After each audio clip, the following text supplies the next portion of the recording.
Alright, I'm out here working on the car. I haven't had a Datsun update in a bit. Old Mackie boy's in here. Trying to take the wood that's holding the tailgate up. No, Mac, here. You can have this piece of wood. Look at that. Look how tasty that is. You can have that. Alright, good boy. Chew it up in my car. Come on. No.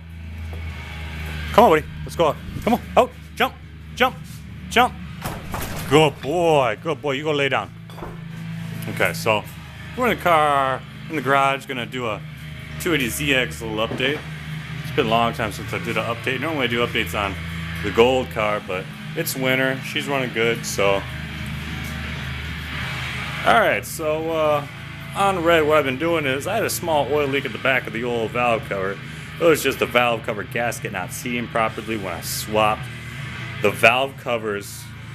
This is another one. I swapped that valve cover from Goldie and that one from red. So when I swapped the two, I developed an oil leak at the back of the gasket here, and that wasn't too pleasant. I mean, I was leaking some oil pretty substantially. So, I mean, I wanted to fix that. So, in my entire ownership of this car, you know, I've kind of neglected it. It was kind of the winter beater, so I didn't really put much money into it because I have my money pit right here. So now I decided to put some love into it, you know, so I hooked up the charcoal canister lines. I had those off. The previous owner actually swapped this Clifford intake manifold with a 650 CFM 4-barrel Edelbrock Weber square bore carburetor. Okay, so now I'm running that for the reliability in winter, because rather than having the dual Weber DVGs up there on the shelf, I'm gonna do this for simplicity reasons. I'm just gonna get this car running tip top or stone cold reliable, which it already is, and you know, just leave it there. Because if it's not broke, don't fuck with it. Simple as that. Okay, so now, you know, I hook up the charcoal canister line. That was disconnected. I had this unpleasant gas smell in there, in the cabin. And, you know, you would also, you would get out of the car and you would smell like a car. You know what I'm saying? Like an old car. You know, not that there's anything wrong with that, but that was just the deal with that. So I hooked up that. I hooked up my distributor vacuum advance to the stock, you know, charcoal canister line routing. You know, the previous owner got rid of the fuel injection and carburetor.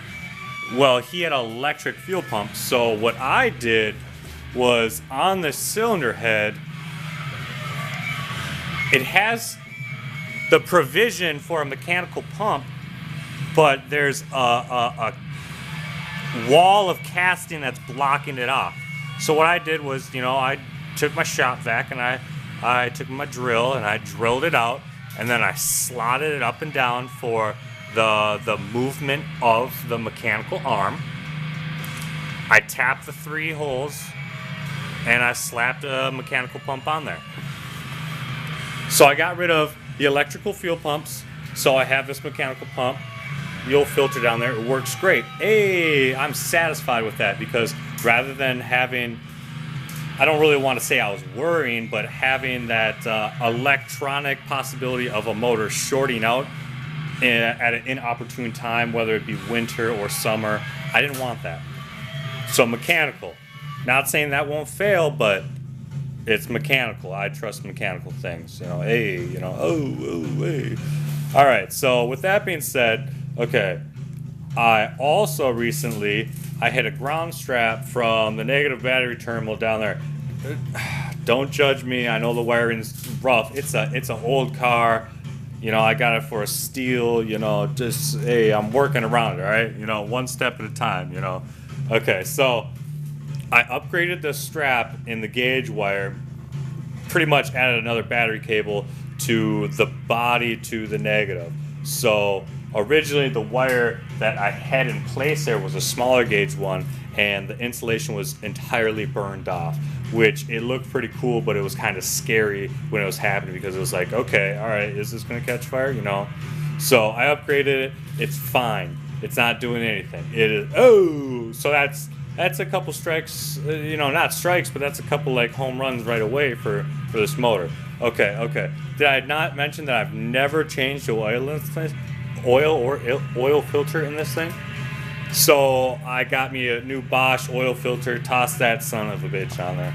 Changed the old oil out, you know. Added some new oil. Well, prior to that, I actually added seafoam into the old oil, into the crank system, and I drove around on it to clean out the motor and potentially free up some sticky lifters. So, you know, I physically saw an increase in oil pressure on the gauge when I added the seafoam of it's doing its thing and cleaning the passages and whatnot. So, you know, that's good, you know. Another home run. Boom! Oh, man. All right, so now this is where I'm getting to. Okay, so my father, he's got a lot of things, okay, a lot of crazy things. Okay, so when I moved into this house, he gave me this vintage Duray inline engine heater. Summer starting ease in coldest weather. And since this car is a goddamn, you know, winter car for me, I'm going to add that son of a bitch. I got the pump over here. Literally, it's brand fucking new. I just put the nipples on there for the 5/8 coolant hoses I got. That's the next project. So I'm gonna put this on for winter purposes for the ease of start. And then also I got this long rod that's kind of strategically bent in certain places. This was my choke, not cable, my choke rod. This went through the firewall, and I gripped it here. Ingenuity, people, I guess, or you could call it ghetto fab, but you know, I made this shit work a long time ago. I'm gonna rethink this and retake this whole scenario there, and get me another working choke because winter's coming. I want the cold ease start. I'm not gonna have this garage parking all the time. Boom. So that's pretty much that, you know. So I got to work down here. I mean, the engine already had a engine block heater that I took off a long time ago. So, I mean, I'm just going to add it back to the harness. It fits perfectly in there. And I'm going to go from there. You know, I got to rehook up my heater core. And then I also need to, I believe it's called the PCM, that, from what I hear, normally goes out on these old Datsuns, and that is the cause of the blower motor not working. The blower motor works when you hot wire it, so I'm just going to, you know, ingenuity at its finest, I guess. Hey. So yeah, I mean, this is a little update here, you know. It's going. I kind of put the interior back together. My dog, you know, he does a lot. I got a big dog. Goldie, you know, she's doing good. It's coming up winter where I'm going to park her. And, I mean, I'm going to go back over it again. You know, I already went over it last year, but I'm going to go over it better and revitalize it. I'm going to smooth out and reseal the intake plenum so it looks like that. So it's a nice chameleon color. I mean, that was like a $6 can from the store, which I'm pretty satisfied. So, I mean, I'm still here. My dog's still here. He's bigger. You know, you can't go wrong. Got crazy music. Got the big old thing over there. So yeah, I mean, if you really stuck through this whole video, thank you very much, and cheers, and you know, have a swell night.